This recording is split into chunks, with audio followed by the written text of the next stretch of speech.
What's going on, guys? Welcome back to the Barn of Gains. In today's video, we're going to talk about how to start your home gym on a budget. Now, I'd like to say that it's less than $1,000, but it's just around that mark. In 2022, as you know, there's been a ton of inflation and everything's a lot more expensive. Now, this may not be the cheapest option possible, but I like to think of this as the best quality gym on a budget. Now, I started my home gym about 10 years ago. Started off as a small garage gym with these exact pieces of equipment. Now today it's grown a lot larger and it's in a barn, but we all got to start somewhere. So my two helpers here, I have my little sister Tara. Hello. And my wife Catherine. And baby girl. And they're going to do some of the exercises that show how this equipment can actually be used. So let's get right into it. Now, full disclosure, I do not get any benefit out of you buying any of these products. I do have everything linked down below, but I'm only doing that because fitness is one of my favorite things. So I'm just trying to provide value to you guys. Now, if you guys want to live longer, make your money go further, then make sure you smash the like button down below, subscribe to the channel. I do weekly content about anything fitness or finance related. Now, when we get into the video, on each item, I'm going to show you some of the specific movements. We're going to talk about them, I'll tell you the cost. And then at the end of the video, we're going to go back into my office. We're going to look at the total cost. We're going to compare that to a traditional gym, a super cheap gym like Planet Fitness, or something more expensive like a CrossFit gym. So let's get into the video. So the first piece of equipment that we're going to talk about is going to be the barbell. Now, you absolutely need a barbell at any home gym. Now, I personally prefer the Rogue bar, which is around $300. I think it's $290. And then they also have another good option is the Fringe bar. I bought my wife a Fringe bar. It's called the Wonder bar. And both of those bars are pretty comparable. Now I'm going to show you some movements that we can do with the barbell and they don't require anything with it. So the first thing we're going to show you is we're going to show you a deadlift. You could also do power cleans.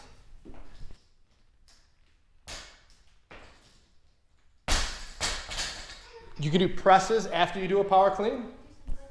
You can do a front squat, you can do any type of Olympic movement and all sorts of other things. Now, one thing I will mention when it comes to barbell shopping is you can get cheaper bars, but I would stick around this price range because you want to make sure you have at least a quality bar that has good spin and good whip. All right, so the next most important piece of a gym is obviously the weights. Now, I personally prefer the high temp bumper plates from Rogue, and you do have other options, but in terms of price for $335 for a set of 45s, 25s and 10s, as you can see there, these are the perfect option. Now, why are these important? Well, if you're doing any workout in your house, in a garage, even in a barn, you don't want to damage the floor. Now, maybe you're not an Olympic lift where you're dropping weights from overhead or you're dropping weights from the shoulders, but even if you just accidentally drop a weight, these rubber weights will protect the floor. They're not going to do any damage. As you can see, we're very used to dropping weights and it not causing an issue. Now, I do have rubber mat flooring, but you don't need that. I will do a video in the future on the best flooring for a gym, especially for a budget option, but we're not going to talk about that today. All you need are bumper plates. Now, the next piece of equipment that I'm going to talk about is going to be your squat rack. So a squat rack with a pull-up bar is going to be one of your most versatile pieces of equipment and you're going to use it on a daily basis. Now, I personally like the squat rack from Fringe Sport. It's around $350 and it offers 2x3 steel uprights, which is the industry standard, and it has west side spacing. What I mean by that is the spacing here for squatting is a lot wider than down here. These are only 1 inch apart versus 2 inches up here. When it comes time to do some benching, it's very important to have those minimal adjustments to make it most comfortable for you when you're working out.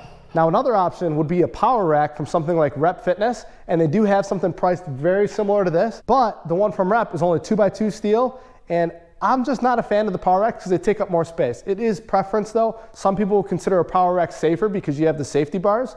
I personally don't use that since I've been doing competitive CrossFit for a while, but that's just my personal opinion. Now, the fourth piece of equipment is going to be your flat bench. Now, a flat bench can be used for the most obvious, bench press, but in addition to that, you can do all sorts of things. You can do step-ups. You can do baby step-ups.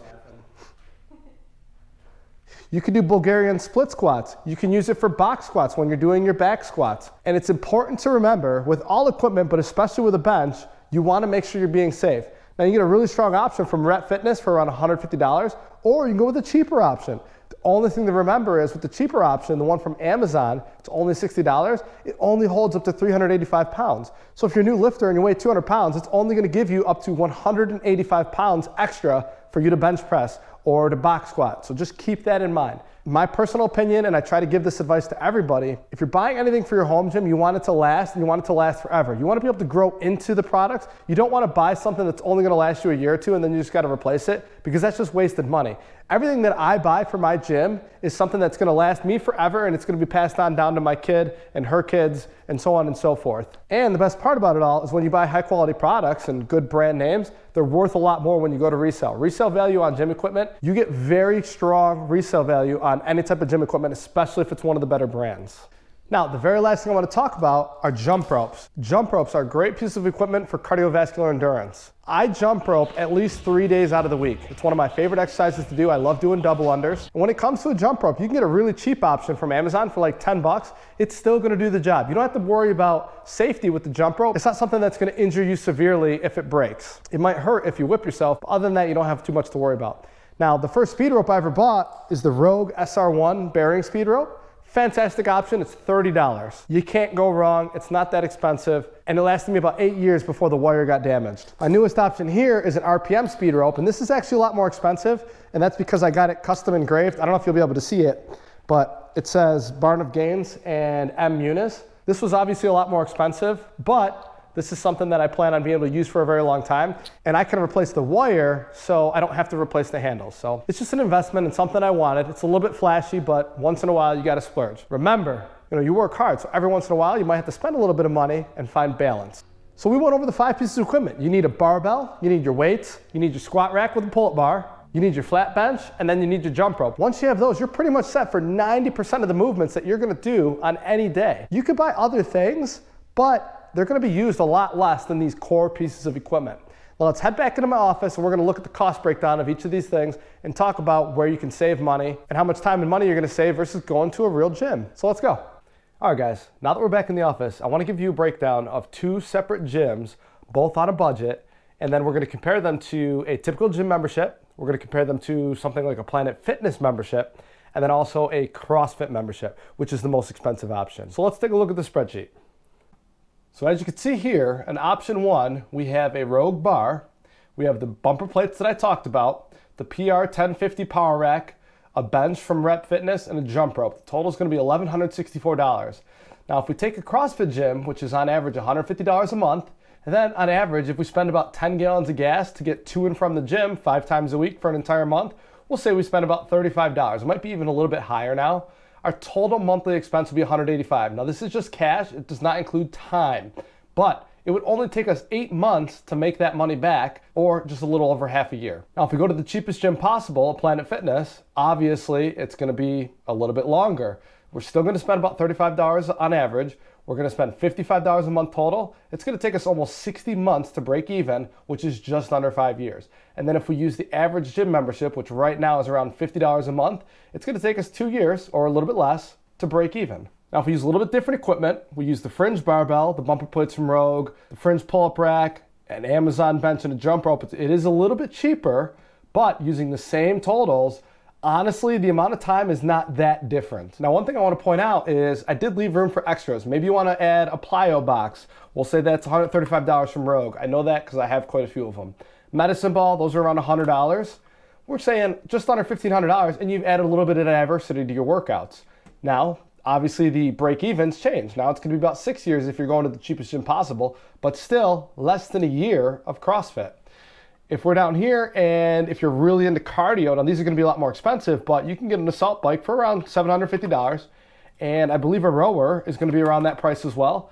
So you're looking at $2,500, maybe a little bit more. And if you're looking at CrossFit, you're only at a year and a half. So what I tell everybody, and why a home gym is so important, is you don't necessarily need to replace your gym, but if you use it over time, you're gonna make your money back. Time is something that is just so valuable that you can't even monetize it. So for my wife and I, we signed up to a CrossFit gym recently for 2 months, support one of my friends that owns it, and also just be a part of the community. Well, it's only 3 miles away, but it's in the city, and it takes us 25 minutes one way to get there. So we have to pack the baby up, put the baby in the car, drive there, that's around 30 minutes, do the workout, come back, it's another 30 minutes. The whole workout ends up being 2 to 2.5 hours, whereas when we're at home, it's so much easier to just walk into the backyard. Or if you have a basement gym or a garage gym, you don't even need to go outside. So if you can't tell, I'm a huge fan of owning your own gym, and that's why I put together this video. So now that we reached the end of the video, if you're still watching, leave me a comment down below with what your favorite piece of gym equipment is. If you have any questions, leave them below as well. I do my best to answer every single comment. With that said, I hope to see you guys in the next one. Take care. What's going on, guys? Welcome back to the Barn of Gains. In today's video... I'm sorry. I'm not doing anything. No, I know. I'm looking at you because she's already dying. Take one. Trash. This is going to take us 3 hours.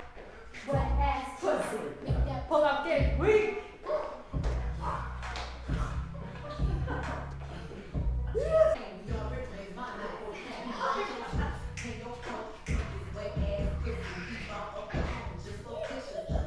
Look at her.